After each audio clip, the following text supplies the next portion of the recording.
Y hoy tenemos, como siempre, un tema muy importante e interesante. Vamos a platicar con la psicóloga Carolina Esquivel. Ella es especialista en codependencia y adicciones. Si tú tienes este tema, si me estás escuchando y además viendo, es importante acudas a alguien que te pueda ayudar, a un especialista. Por ejemplo, vamos a platicar cuándo se considera una adicción, cuáles son las drogas más consumidas, cuál es el tipo de tratamiento que puedes tener, y si me estás escuchando, viendo y tienes este familiar y no sabes qué hacer, pues escucha este podcast que te va a interesar muchísimo. ¿Y saben qué? Nos vamos a ir de lleno para platicar con la psicóloga Carolina Esquivel. Ella es psicóloga especialista en codependencia y adicciones, un tema sumamente importante. Estamos en este momento platicando con Carolina Esquivel, psicóloga especialista en codependencia y adicciones. Bienvenida, Carolina, muchísimas gracias por atender a nuestro llamado y poder así hacer y resolver preguntas que normalmente pues, nos hacemos, sobre todo las familias que están cruzando con este tipo de problemas con algún familiar. Para empezar, pues vamos a entrar en este tema de uso de drogas y adicciones, y quisiera saber cuándo se considera una adicción. Hola, Grace. ¿Cómo estás? Pues mira, te platico que cuando se considera una adicción, fíjate que la adicción se divide en tres. Bueno, se divide en uso, abuso y dependencia. El uso, digamos que es cuando tú vas a una cena y te pides una copa de vino y pides la cuenta y te vas a tu casa. Eso es un uso, ¿no? Porque a veces la gente dice, es que como toma diario una copa de vino, entonces es alcohólico. No tiene que ver con eso, no tiene que ver con la frecuencia, sino tiene que ver con consecuencias. Después sigue el abuso, ¿no? El abuso viene cuando ya se te pasan las copas, cuando ya se te pasa un poco el consumo y empiezas a tener consecuencias. Ya llegaste más tarde de lo que habías dicho, ya como que te subiste al coche medio jarra, y después viene la dependencia. La dependencia se divide en dos: dependencia crónica y dependencia psicológica, en donde ya el consumo tiene el crónico, pues es, digamos, el que toma diario y el que ya físicamente necesita consumir. Y el otro lado de la dependencia es cuando cada vez que consumo hago un desastre, ¿no? O sea, ya choqué, ya grité, ya le pegué a mi esposa, ya me llevé algo, y ya ni me acuerdo dónde desperté, no llegué. Ya se mide en consecuencias más que en consumo. ¿Cómo ves? Claro, de verdad, porque a veces no solamente sufre la persona que es adicta, sino toda la familia, y entonces es cuando tienes que recurrir. Por eso existe este tipo de lugares como Al-Anon y demás, para poder entender una adicción. Uh-huh. Pero ¿por qué existe este deseo? El deseo de consumo, bueno, digamos que cuando uno empieza a consumir tiene que ver con obviamente. La palabra adicción significa no hablar, porque dicción es decir, adicción es no decir. Entonces el tema aquí es que vas guardando cosas y evidentemente no puedes guardar tantas cosas adentro de ti y tiene que salir de algún lado. Entonces de pronto, cuando no hay una resolución de conflicto saludable, lo que acabas haciendo es consumiendo, y eso te lleva al deseo de consumir.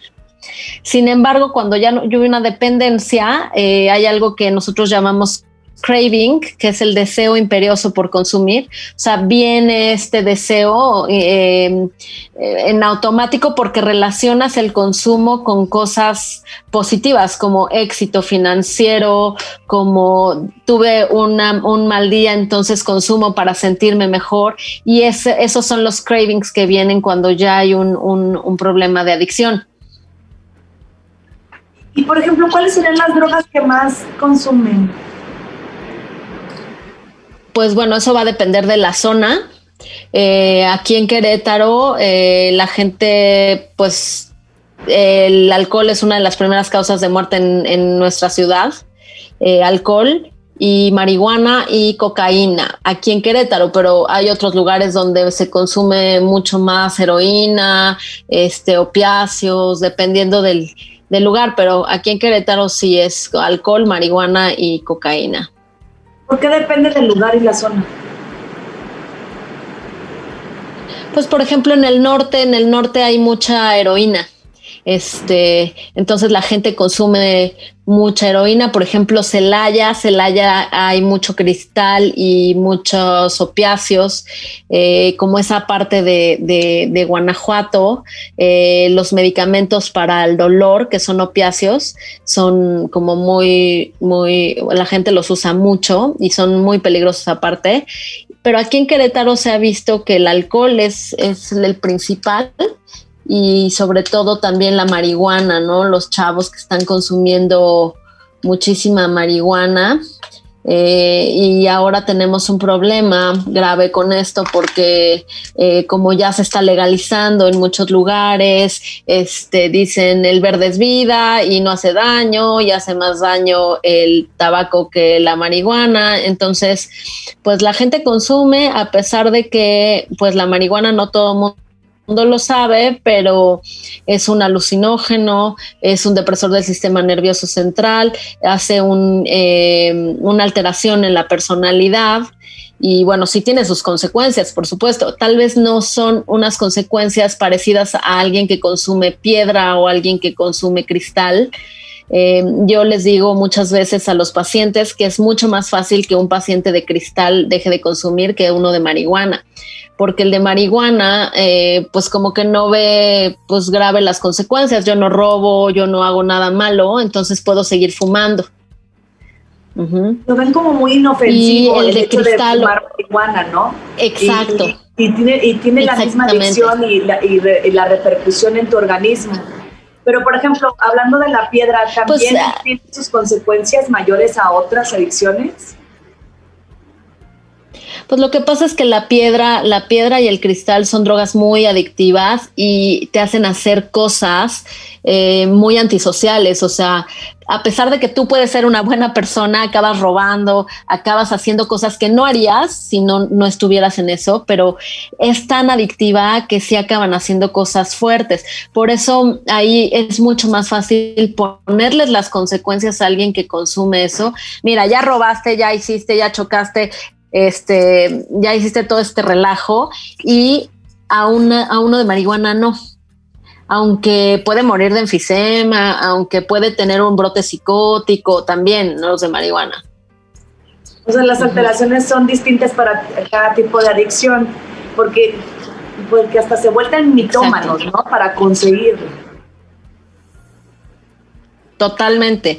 O sea, mienten, manipulan, lloran, hacen lo que sea, o sea, lo que sea para tener dinero. Los de marihuana no, por eso lo justifican tanto. O sea, los de marihuana, pues dicen, pues yo me gasto 200 pesos al mes, o sea, de que no es mucho, no tengo que robar, pero alguien de piedra sí.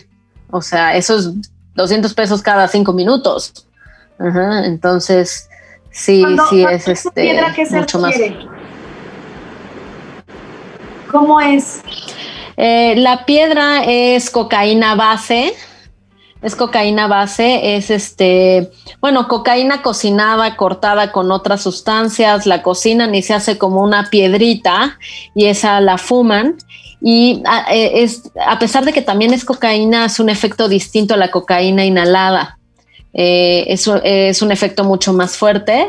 ¿Es más barata? Es mucho más adictivo. Es más barata, sí. Tú puedes conseguir una piedra en 100 pesos y 50 pesos. ¿Y el consumo? Pero el problema de los de piedra es que no fuman solo una. Es como las Sabritas, a que no te puedes comer solo una. O sea, ese es lo que pasa con los de piedra. Se fuman una y se fuman 25 más. Entonces, por eso necesitan más dinero. Entiendo. Por ejemplo, ¿el consumo de una droga abre la puerta a otras? Por ejemplo, los que fuman marihuana, pues sí, y lo hacen de manera, pues ellos dicen que pacífica y que prefieren eso a ser alcohólicos o estar con otro tipo de adicción. ¿También los puede llevar a abrir esa puerta de otras adicciones? Pues definitivamente sí, o sea, sobre todo cuando el consumo se inicia en la infancia, en la adolescencia. Bueno, en la infancia, ahora ya tenemos chicos de 12 años consumiendo, pero cuando se inicia en la infancia y en la adolescencia, como tu cerebro no está tan desarrollado, generalmente lo que ocurre es que empiezan a consumir alcohol y de eso se pasan a marihuana y de marihuana se pasan a un montón de cosas. O sea, casi todos empiezan fumando marihuana. Es raro el paciente que tiene un problema de adicción que empezó directamente con solo cocaína, por ejemplo. O sea, casi todos empiezan con alcohol o con marihuana. Ahorita los adolescentes traen mucho esa onda de fumar, no sé, que es como ¿cómo le diré? Como un cigarro ahí raro, como electrónico. Lo he visto últimamente y de verdad que es impresionante. Un vapor. Sí. Ajá. Sí, pues ahí pueden fumar tabaco o pueden fumar marihuana también. Sí, está como de moda y bueno, ya han dicho en algunos lugares que eso te genera como hongos en los pulmones. Igual eso habría que preguntárselo a un neumólogo o algo así. Pero sí, también se puede fumar marihuana en eso. Ahora creo que los chavos, pues como que dicen, pues la marihuana es lo de menos, todo el mundo fuma marihuana, lo justifican de esa manera, pero definitivamente sí es algo, pues, grave. Y cuando ya estás encaminado a querer, pues, ya estar limpio de alguna manera, el tratamiento... ¿Qué implica el hecho de que depende de motivación del paciente o de la paciencia o de qué depende? O sea, la eficacia del tratamiento. Sí. La eficacia del tratamiento es muchas veces cuando llega un paciente a tratamiento ambulatorio, tratamiento de internamiento, porque en adicciones se puede tratar de diferentes maneras, ¿no? Una es, hay quienes salen solo con ir a grupo de AA, que también es muy válido y adelante si es que lo hacen así. Hay quienes van a terapia, solo a terapia y lo combinan con grupo o solo pura terapia y también se puede salir de una adicción así. O hay pacientes que necesitan un internamiento, que yo generalmente opto por evaluarlos primero para ver si es necesario el internamiento o pueden trabajarlo en terapia ambulatoria, pero en todos los casos depende 100% del paciente, o sea, de que el paciente quiera. Uh-huh. A lo mejor le podemos dar un 5 al tratamiento y un 5 a la familia y el 90% está en manos del paciente. O sea, tú lo puedes internar en la mejor clínica del mundo y si el paciente no quiere, uh-huh, o puede ir a 25 millones de terapias y si el paciente no quiere, no jala, ¿me explico? Entonces sí depende voluntad. Mucho de él, depende de completamente de que él quiera. Sí. Uh-huh. ¿Y puede esa persona abandonar las drogas sin ayuda?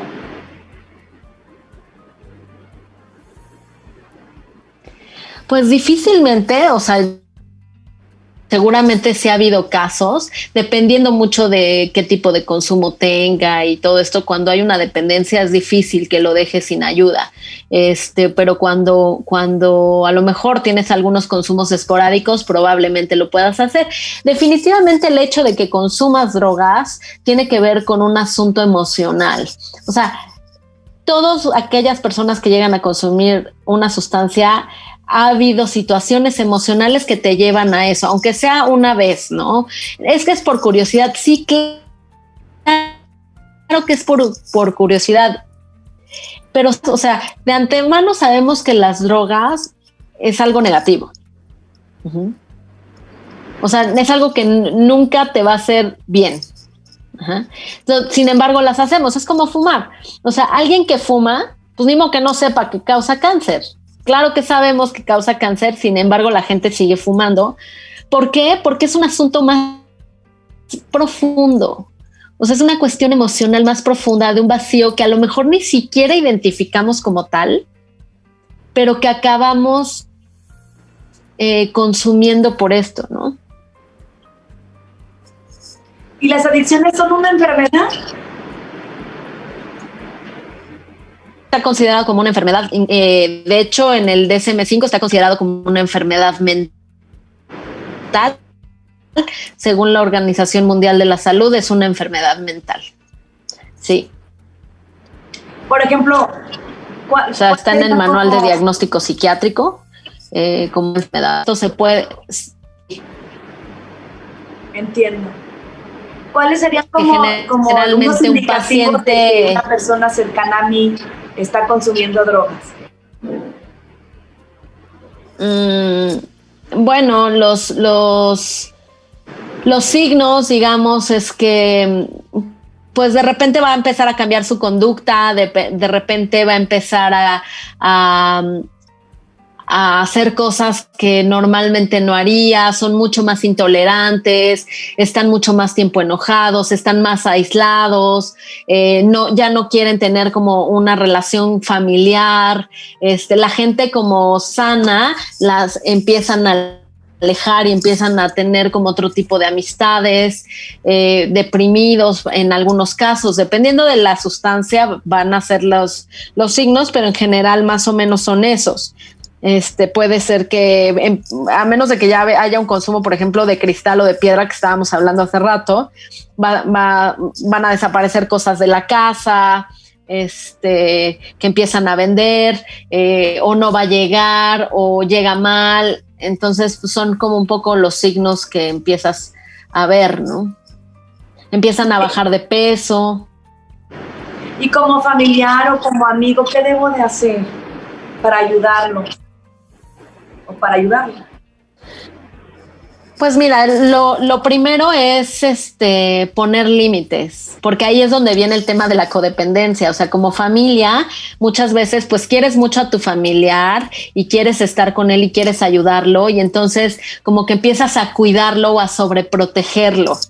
Y entonces sí, lo cuidas para un lado, para el otro, pero en realidad eso no ayuda tanto más que poner límites firmes, ¿no? O sea, si tú te estás dando cuenta de que tu familiar está pasando por una situación de esta, es hablar con claridad y poner un límite, o pasa esto o yo me voy a tener que alejar de ti. Muchas familias me dicen, Caro, ¿pero qué hago? O sea, ¿qué va a hacer si se queda solo? Ajá. Entiendo la preocupación como familia, pero a veces el paciente necesita vivir eso para poder pedir ayuda, porque de lo contrario ellos saben que siempre su familia va a estar ahí. O sea, que pase lo que pase, va a salir la hermana, va a salir la mamá, va a salir la esposa a decir, bueno, ya, yo te ayudo. Uh-huh. Es infinito, sino yo creo que sí pasa mucho, como bien lo comentas, de la familia, debes de hacer que toque fondo, y tocar fondo es hasta abajo, ¿no? Y pasa ya de estar siendo permisibles o siendo apapachadores.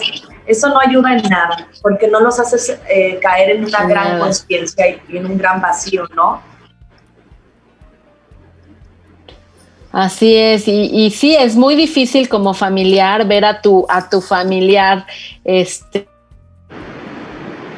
pues sufriendo, ¿no? Pero creo que a veces es mejor como dar ese golpe fuerte para que reaccione, que estar como ayudándolo poquito y poquito y poquito, y eso finalmente los lleva a veces hasta la muerte. ¿Y cuál sería este síndrome de abstinencia y cuáles pueden ser sus consecuencias? Bueno, el síndrome de abstinencia también depende del consumo. Fíjate, después de que hemos estado hablando un poquito sobre la piedra, el cristal, generalmente sobre todo la piedra no hace síndrome de abstinencia tan rudo como otras drogas, como el alcohol, por ejemplo. El alcohol te puede matar un síndrome de abstinencia de alcohol. O sea, alguien que es alcohólico crónico, quitarle el alcohol de un trancazo le puede llevar tienen delirium tremens, que es tener delirios, alucinar, puede tener convulsiones, puede hacer un paro respiratorio, un paro cardíaco.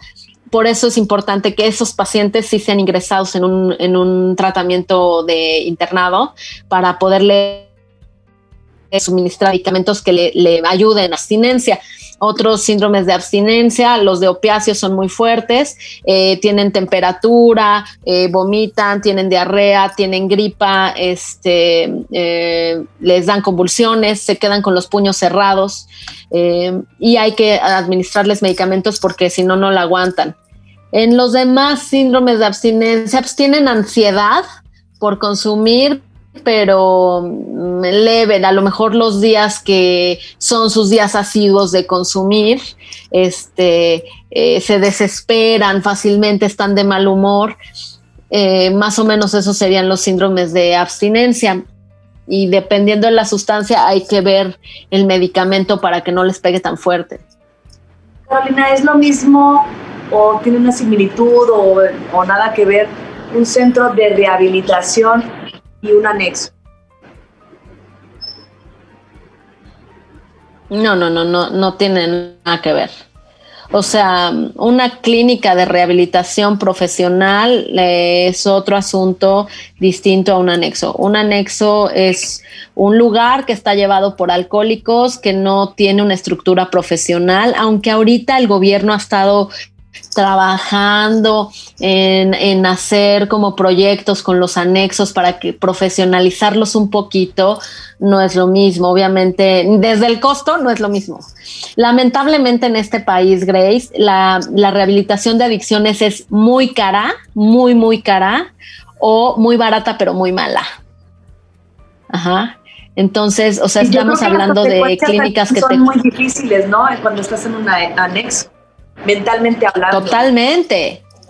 Totalmente, porque puedes caer en un anexo donde te golpean, donde te amarran. Digo, habrá otros anexos que están un poquito mejor, o sea, no digo que no, pero generalmente no hay un tratamiento psicológico, no hay un tratamiento psiquiátrico, a diferencia de en una clínica. En una clínica vas a encontrar tratamiento psicológico personalizado, médico, psiquiatra, obviamente, pues, aparte de tener las comodidades, pues es otro tipo de atención, ¿no? ¿Y por qué suelen ser las recaídas muy drásticas? Porque siempre dicen, ay, recayó. ¿Y por qué? ¿Por qué suelen ser peores estas recaídas? Fíjate que las recaídas, y otra vez tengo una mala noticia, o sea, el porcentaje de pacientes que recae es alto. Justo por lo que te decía hace rato, que el 90% del tratamiento está en sus manos. Mira, yo les digo, a ver, tú sigues esto que te digo y te prometo que no vas a recaer. No es algo que sea porque yo, Carolina, digo y soy lo máximo. No, o sea, es algo que he visto en 15 años que tengo de chambear en esto, y de lo que he estudiado y de lo que he leído y de lo que veo en estudios. O sea, tienes mucho más posibilidad de, si sigues las sugerencias, de estar limpio a que si no sigues nada. O sea, si nosotros te decimos, pues necesitas seguir yendo a terapia, necesitas seguir haciendo ejercicio, yo qué sé, vas a tener mucho más posibilidades. Las recaídas son más fuertes porque yo digo que después sobre todo de los que están internados, yo les digo, después de un internamiento nada va a volver a ser igual. Nada. Ajá. Porque ya tienes conciencia, porque ya sabes lo que está sufriendo tu familia, porque ya sabes por dónde es. Entonces la recaída es fuerte y les cuesta mucho trabajo levantarse. Uh-huh. Y por entonces, ejemplo, pues ahí es cuestión para evitar. La recomendación es, ok. Pues ahora hay muchísimas cosas nuevas. Por ejemplo, trabajar el programa de prevención de recaídas con mindfulness. Eso es como lo más que hay en todo el mundo para poder estar limpio. Trabajar mindfulness, trabajar terapia individual, trabajar terapia de grupo, grupo es importante. Obviamente hacer una estructura de tu plan de día. Con pacientes adictos lo más importante es tener estructura, porque como vienen de una situación donde no hay estructura, necesitan mucha estructura, mucha rutina, y a los adictos no les gusta la rutina, pero necesitamos hacer metas cortas, que eso es pues también terapia de aceptación y compromiso, que tiene que ver con hacer metas cortas. Si yo le digo a un paciente adicto, de aquí a que se acabe tu vida no vas a tomar, pues falta un buen. O sea, no me va a servir así. Entonces lo que hacemos es metas cortas. Entonces, ¿cuánto puedes aguantar? Una semana, vamos con una semana y vamos aumentando, porque si no, como que ellos mismos ya ni creen en ellos, ¿me explico? Entonces es poco a poco, sí, es como de mucha paciencia, tanto del terapeuta como del paciente y como de la familia. Es un trabajo multidisciplinario y familiar también. Es un tema súper importante y también desgastante para la persona que lo padece, porque pues se la vive en el chantaje, en la manipulación, estar consiguiendo el dinero o tener que robar para obtener este tipo de drogas, del que sea que esté utilizando. Y la familia también pues se encuentra en un momento sumamente vulnerable, desde el momento en el que tiene que estar lidiando con alguien que ama y que no sabe cómo hacerlo. Hay muchas preguntas, Carolina, de verdad que yo te agradezco con todo mi corazón que nos hayas dado la oportunidad de poder platicar contigo, de enterarnos un poquito más, y espero, como les digo a todos, que no sea la primera ni la última vez que podamos estar orientándonos con una especialista como tú. Ay, pues muchas gracias, Grace. Yo estuve encantada de platicarles aquí. ¿Nos puedes compartir tus redes sociales para acercarnos a ti, a aquellas familias que nos estén escuchando, o a lo mejor alguien que ya quiere salir de esa oscuridad, que entiendan que esa no es la felicidad, que salgan y que vivan intensamente de una manera saludable? Sí, claro que sí. Mira, tengo un Facebook que es @psicóloga Caro Esquivel. ¿Me lo repito? @psicóloga Caro Esquivel. Caro Esquivel en Facebook. En Facebook, ajá. ¿Y tu teléfono? Y mi teléfono es 4422 58 11 53. Un placer, de verdad. Muchísimas gracias. Muchas gracias a ti, Grace.